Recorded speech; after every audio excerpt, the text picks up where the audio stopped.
Hello, we would like to welcome you today to a very festive episode of our podcast, You And I, Ukrainian New Identity. This podcast will help you And us, to understand and reinvent Ukrainian culture, history, and traditions. and to see the history through the eyes of ordinary Ukrainians.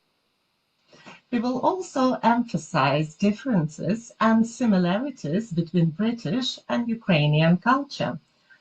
And today we are having this podcast from home because it's the 12th of April and we are celebrating a huge festival, a huge day, which is Orthodox Easter. Happy Easter!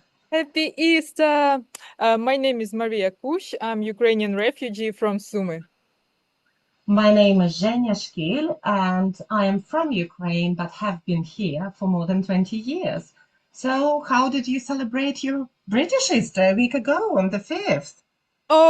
Honestly, I was waiting for our Orthodox Easter, so we didn't, unfortunately, but probably your family did. So what is your routine for the Easter in UK?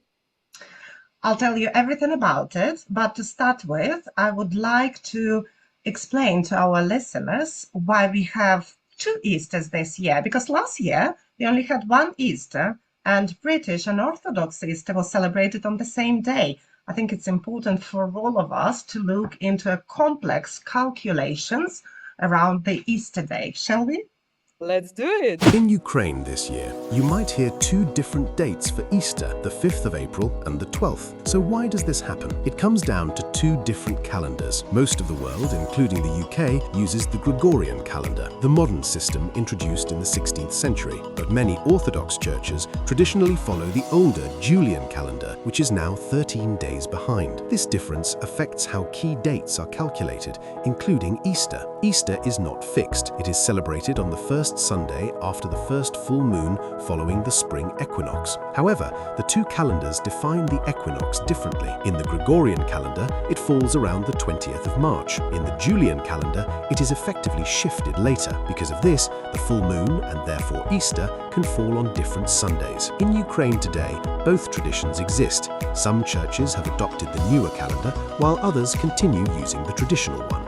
That's why people celebrate on different dates. Sometimes, however, the calculations align.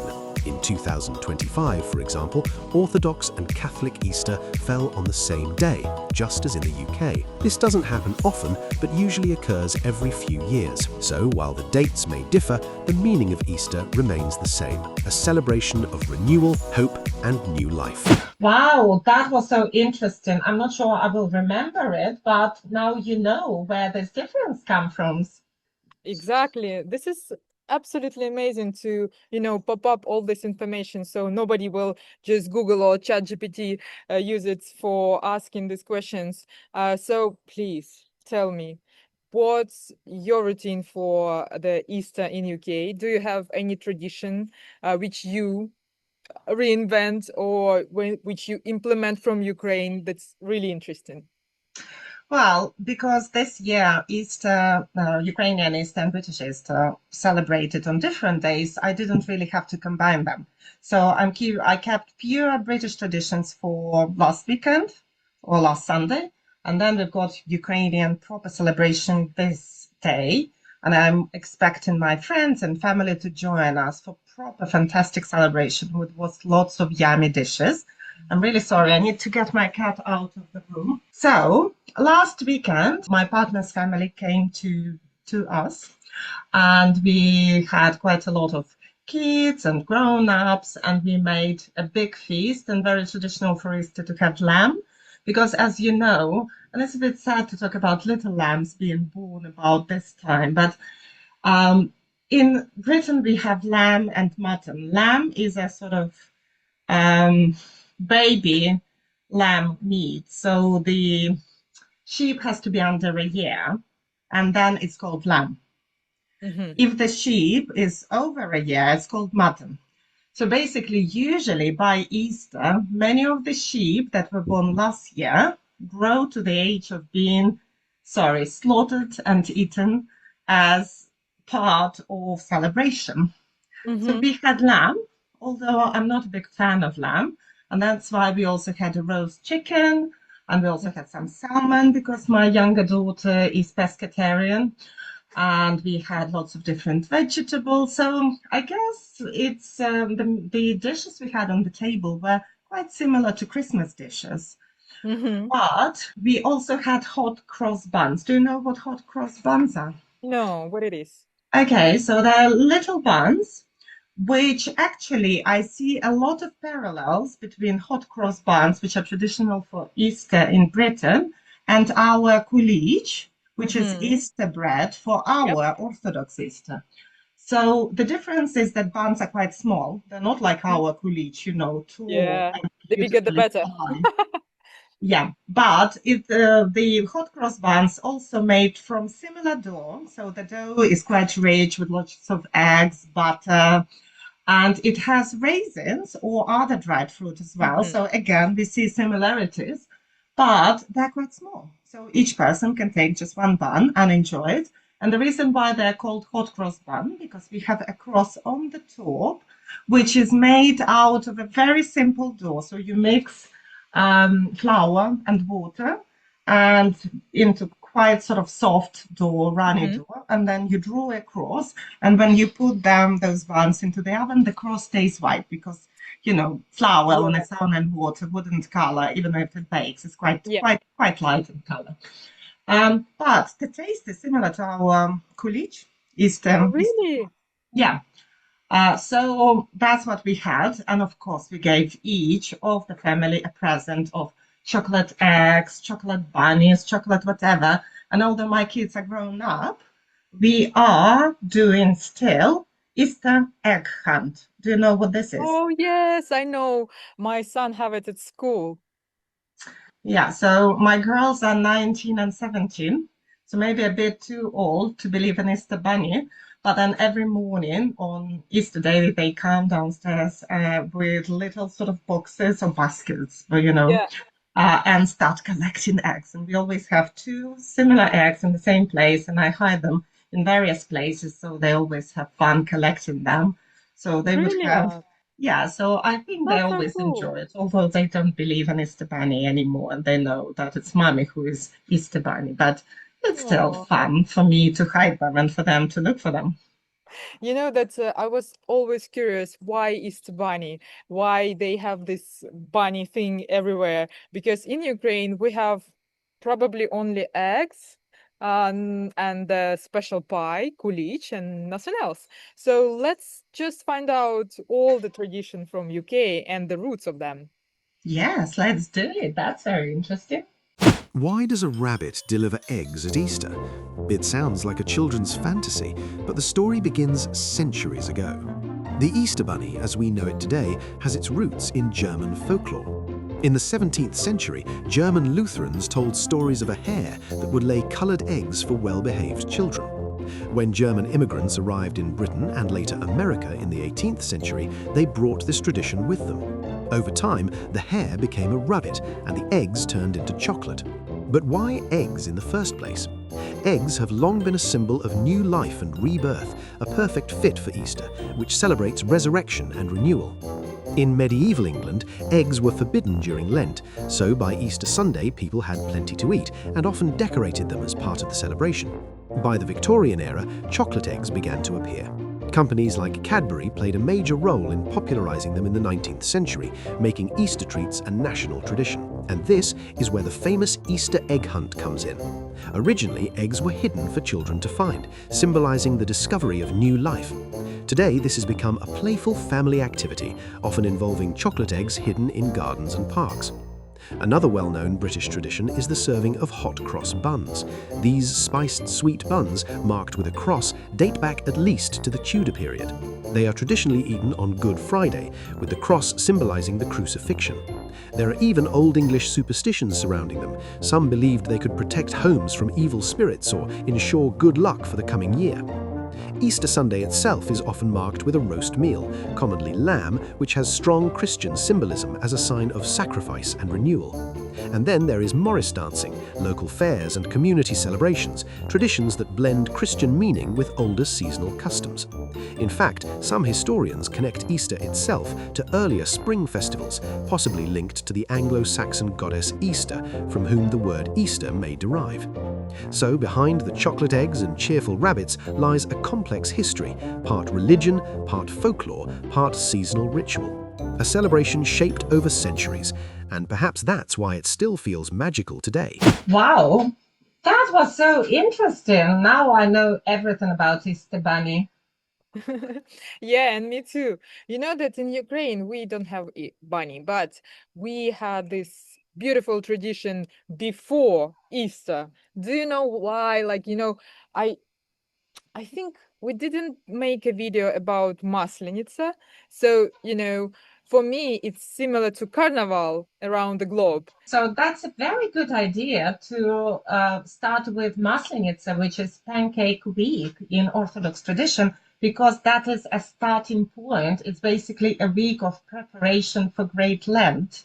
Yep. And I think if you ask many people in Britain, do they know what Easter Lent is? They say no. We kind of sometimes just decide not to eat chocolates for the whole of 40 days. Yeah. Because in England, they have Shrove Tuesday, which is the same as Masnitzia for us, but it's only one day Tuesday when they make pancakes. And then after that, Lent starts, and the Lent lasts for 40 days. Do you know how long our Lent is in Ukraine? Also 40 days? No, 49. It's exactly 7 weeks because we have a whole week of pancakes every day for Masnitzia. And you're absolutely right. It is similar to the tradition of Carnival in many and like big festivities that are meant to celebrate coming of spring, new life, and welcoming spirits which will bring good crops next year, because it all originates from paganism and those times before Christianity. Do you want to find out a bit more about this? Yes, let's listen about it. Masnitzia is one of Ukraine's oldest seasonal celebrations, a week-long transition between winter and Lent. It has no fixed date. Instead, it follows the Orthodox calendar and takes place just before the Great Fast. But historically, this transition was even longer. As researchers explain, people once prepared for Lent over several weeks. First came a period when all foods were allowed. Then restrictions gradually increased. And by Masnitzia, meat was already excluded, leaving dairy, eggs, and fish as the main ingredients. This is exactly where the name comes from. Masnitzia refers to rich, buttery food, cheese, sour cream, and traditional vareniki, filled with cheese and served with melted butter. Across Ukraine, the holiday also had many names: Kolyadi, Siropust, Zapusti. In some regions, it was even called a Women's Week, and that detail matters. Masnitzia was deeply connected to women's rituals, songs, gatherings, and symbolic performances that marked the end of winter and the renewal of life. Preparation was essential. Before the celebrations began, people cleaned their homes, finished all heavy work, and remembered their ancestors. The final Sunday became known as Forgiveness Sunday, a day to ask for forgiveness and restore relationships before the strict period of fasting. But Masnitzia was not only about reflection, it was also filled with ritual play. One of the most distinctive traditions is known as kolodi. Unmarried young people could be given a small wooden log attached to the hand or even the leg. It was a symbolic punishment for not starting a family. To remove it, they had to buy it off with treats, gifts, or small celebrations. In some regions, this ritual became almost theatrical. Over the course of the week, the log would be symbolically born, celebrated, and eventually buried. Another striking custom involved disguise and performance. In central Ukraine, a woman was dressed as a young bride, a living symbol of Masnitzia. She was welcomed, celebrated, and danced with. Then she was driven out of the house, replaced by a figure dressed as an old man. This marked the arrival of Lent. The symbolism was clear. Abundance gives way to restraint, winter to spring. Food played a central role throughout the week. Different regions had their own special dishes. Some baked dumplings with butter and sour cream. Others prepared sweet casseroles, dairy porridges, and festive egg dishes. Despite the feasting, behavior remained regulated. There were clear social norms, including moderation in drinking and respect for community boundaries. Today, Masnitzia continues to be celebrated across Ukraine, but there is a growing awareness of its authentic meaning, not just as a festival of food, but as a complex system of rituals, a moment of transition, a cultural code where humor, symbolism, and everyday life come together to mark the turning of the seasons. So, did you know all that? No, I think I have, like, in my family, we definitely have tradition with pancakes for whole week with, fish, with all type of berries and sweets. But, it's such an interesting thing to hear from the roots what it was at the beginning. It's always kind of, open my eyes wider. It's interesting that we still have so many things during the Lent, which all relate to Easter, like Verbna Nedilia. I don't know how to Yeah. translate in English. Do you have I something can to help you with this. I can definitely help you with this. So, Verbna Nedilia, if you translate literally, it's Pussy Willow Sunday, because those verba, those beautiful branches with lovely, I think they're called catkins maybe, but it's called Pussy Willow. But if you translate not literally, but correctly, it's going to be Palm Sunday. Exactly, yes. Yeah. And we have tradition that, like, ne я б'ю верба б'є. How to translate it? It's like So you all take, bad spirits those go out branches. from you. Yeah. So you need to have on that day, you need to have pussy willow in the house, and you use it to slightly spank Yeah, your children, maybe not to cause pain, but to help get rid of all evil, all bad, and just, interesting tradition. I I don't think encourage I spanking would kids. definitely No, I need to don't. talk about it a bit more, because I think people will be just frustrated about it. Let's listen about Verbna Nedilia. Yes. Palm Sunday in Ukraine looks a little different. Instead of palm branches, people carry willow. This is known as Verbna Nedilia, Willow Sunday. It takes place 1 week before Easter and marks the entry of Christ into Jerusalem. But because palm trees don't grow in Ukraine, willow branches became the local symbol instead. On this day, people bring willow branches to church to be blessed, and then something unexpected happens.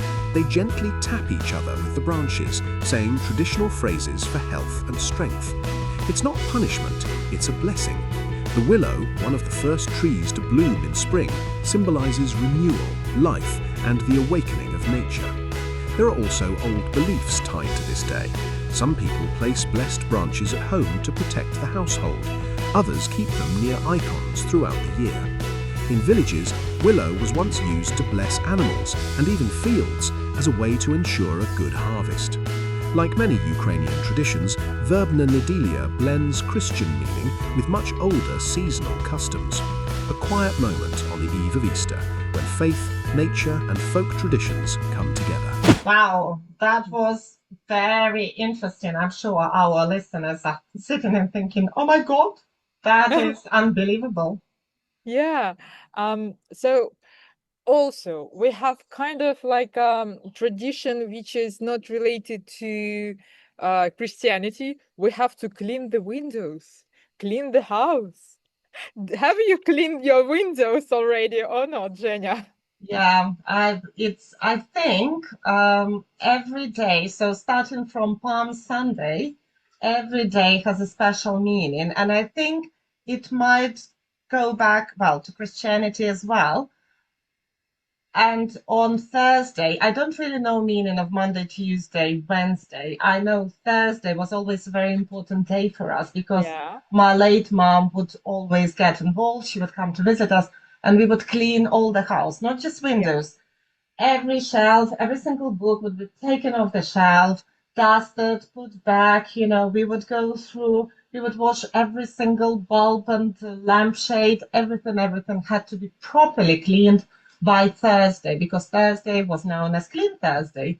And then, Yeah, of course, there is Good Friday, and then Saturday, which is the day of fasting. If that's how it was for us. And then in the evening, we would go to the church, spend most of the night in the church, come yeah. back and start eating food finally, because before that, there was 7 weeks of not eating eggs, butter, milk, chicken, meat, fish, anything really. So we were so looking forward to tasty, yummy piece of meat and other stuff, which you can put your Yeah. teeth and enjoy. Yeah, and the proper food have to be made by the lady of the house. So, now we always have two options to go to the grocery to buy Pasca, kulich.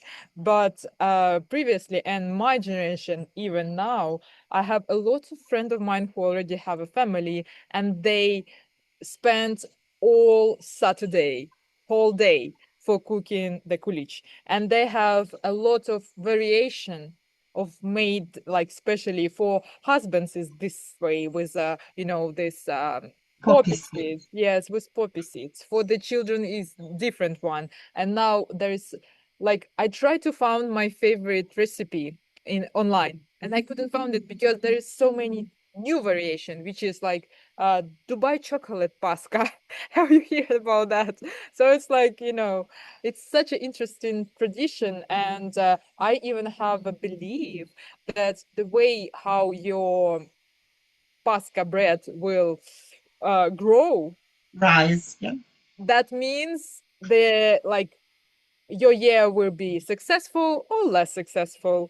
And I always kind of, upset when they suddenly goes down and I just like almost cry. No, this year have to be, full of emotions and good vibrations. So I was just like, this year, it should be proper done. So this year I buy them because, But where can you buy kulich or pasca in yeah. England? Did you find somewhere? Yes, we have, I think each single area have their own charts, and we have few ladies who organize their own small businesses with the cakes and pastries and stuff like that, and they create pascas for everybody, so you can just send message and book it for yourself.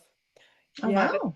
this is cool. And I think we need to have a recipe of Pasca in our podcast. So our Yeah, lovely English friends can try to make it try and make it and taste next it. year. Yeah? Let's do it. Okay, let's do it.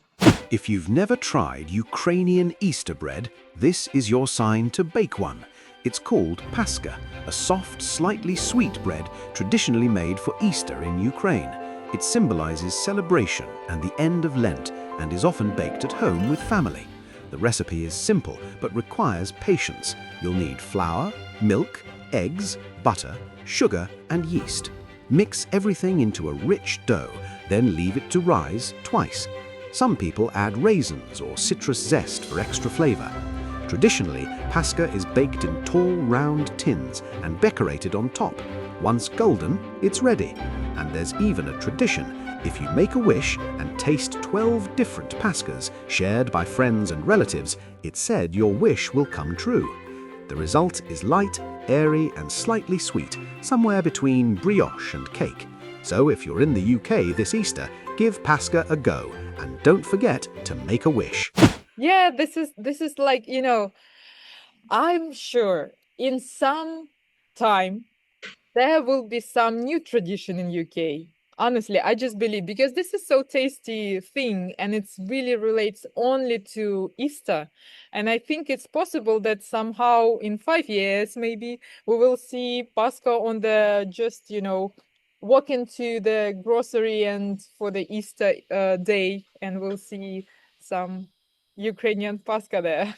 Okay, maybe. And sometimes I make so many pascas or kulichs that I slice them and freeze them, and we can enjoy them throughout the year. Also, we have this lovely and unique tradition to not only paint the eggs for the Easter, but make it really beautiful with different ornaments. And I even found out a book with I think it's like more than 2000 different type of painting on the egg, which relates to the area. So I'm from Sumy, so Sumy area region have their own paintings, which like decode some family tradition, love for this year, or blessing the house.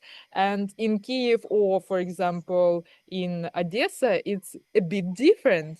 And I think it will be so cool to listen about it and to find out more about our Pysanky.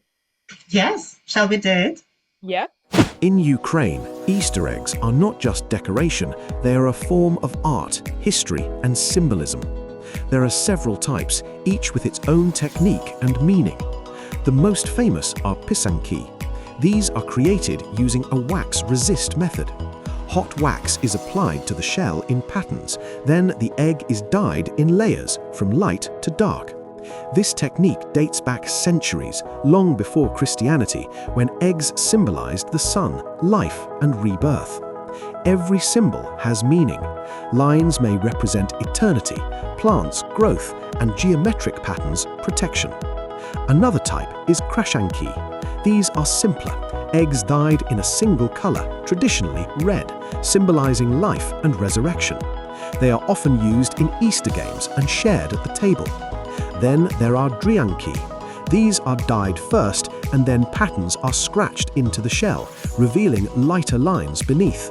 A related technique is Travlanka, where patterns are created using natural acids, essentially etching the design into the egg.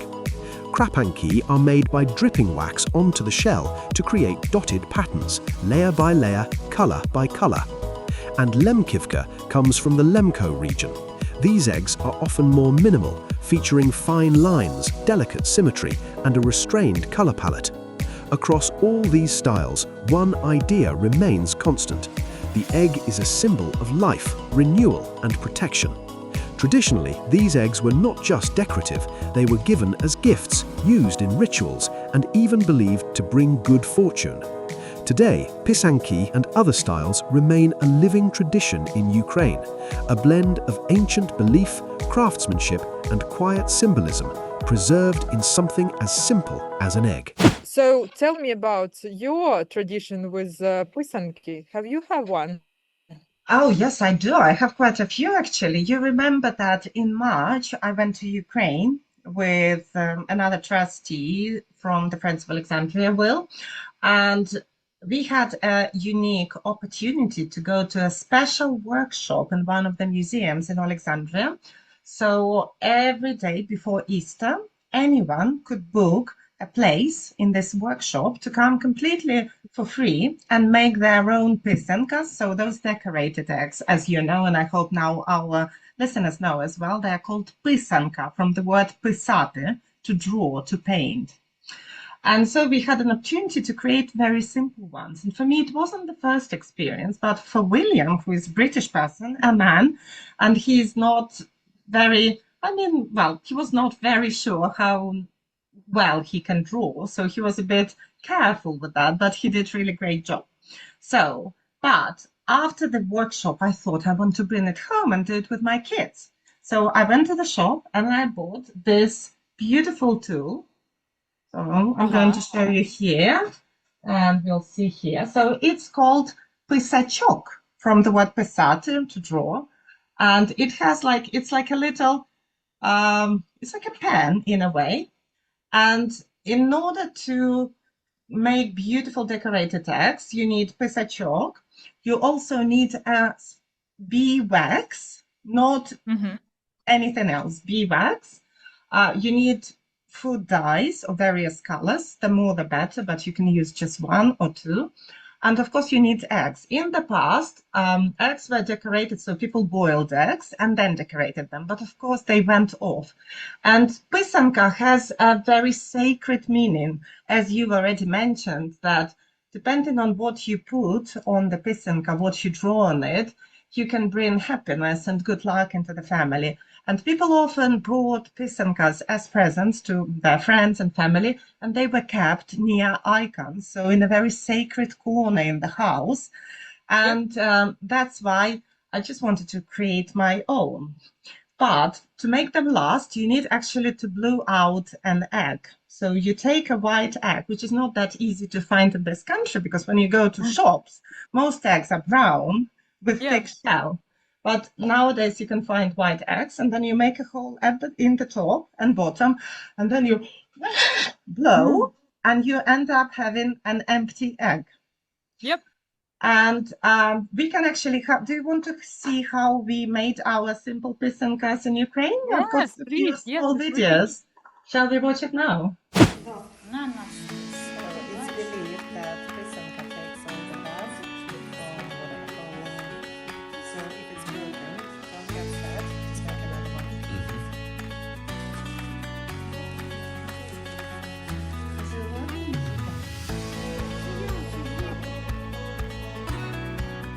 Always has to be proper beeswax. Those up the lightest don't work as well. They don't stick good enough to the shell. Зараз роблять прикрашення.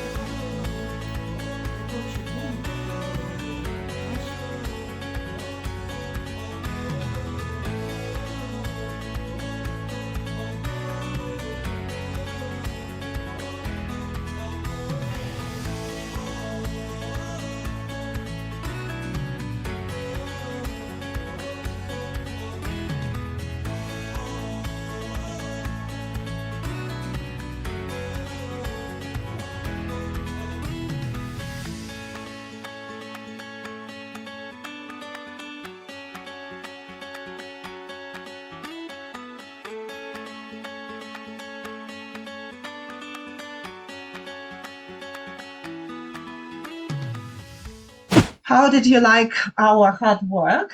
Were you impressed with how beautiful our eggs looked at the end? Yes, last Easter I started this tradition with my son. We create our first pysanka, and I even bought, in UK there is like a lot of houses for eggs. It's just decoration, but I use it for this pysanka eggs. So this time we did one more. So I think in some 5-6 years we will have full house of eggs, and that's it gives me like I can see how we growing in this, and also I can see that this first was made by my son, who was just like a small boy. Now he's growing, and I think this is really cool to have this tradition. So guys, you need to try it. Yeah, definitely. And I'm sure nowadays you can order pisachok from Amazon somewhere because there are quite a lot of Ukrainian people and they treasure their traditions and develop them and want to share. And I can tell you, British enjoy doing this, and Will had so much fun, and I had a lot of fun. And my Ukrainian friends who came with me also wanted to make one. So we had the time of our life, really. It's just really good joining, bounding experience. Yeah, making memories. And Yeah, we exactly. also have this even when you're not going to church for whole year, just for the Easter, you will went to the church to bless the pysankis and krashenkis and kulich, sometimes Yeah. wine. And And it's like meat. a meat, like huge queues with the people, and the priest will go and put the Holy water. holy water to bless the food and people, and everybody smiles, and it gives me this feeling that we still keep this tradition from our really old times, from our ancestors. Yeah. Yeah. And And I found out that actually it is unique Ukrainian tradition and it hasn't been found anywhere in Russia. oh, And really?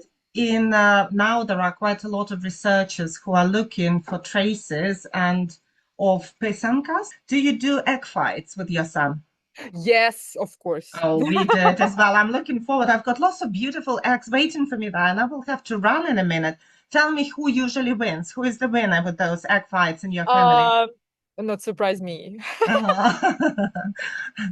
It depends, but most of the time, to be honest, it's me. But also, I remember that when I was a kid, we didn't have in 90s a lot of these chemicals to make the bright colors. So we used to have the onions shells. Yeah. We have also because Beetroot, I think beetroot, occasionally use, yes, yeah, beetroot as yes, well. and something else. I don't remember. Turmeric makes them yellow, I think. Yes, yes, and I think someone from my family, I don't remember, did I eat it, but they put zielonka, drops of Oh zielonka. no, Yes, I to wouldn't make eat it, definitely. to make it green. So yeah, now it's probably nobody use it for now, but I think it's also good to memorize it, to have it in memory. I think many people do use egg skin, not Mhm. egg skin, sorry, onion skin to make brown and yellowish and all different shades of yellow and brown eggs. Yeah. Yeah, but And yeah, I also think there's a lot of different type of how to make krashenki. And I think it's also interesting. Maybe we will show it. Thank you very much for staying with us. And I hope you like this podcast. If you really like it, please comment, share. We will really appreciate your support.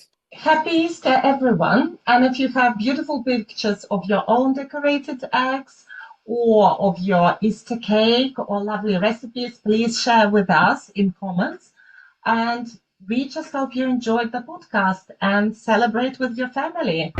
Thank you very much. Bye. Bye.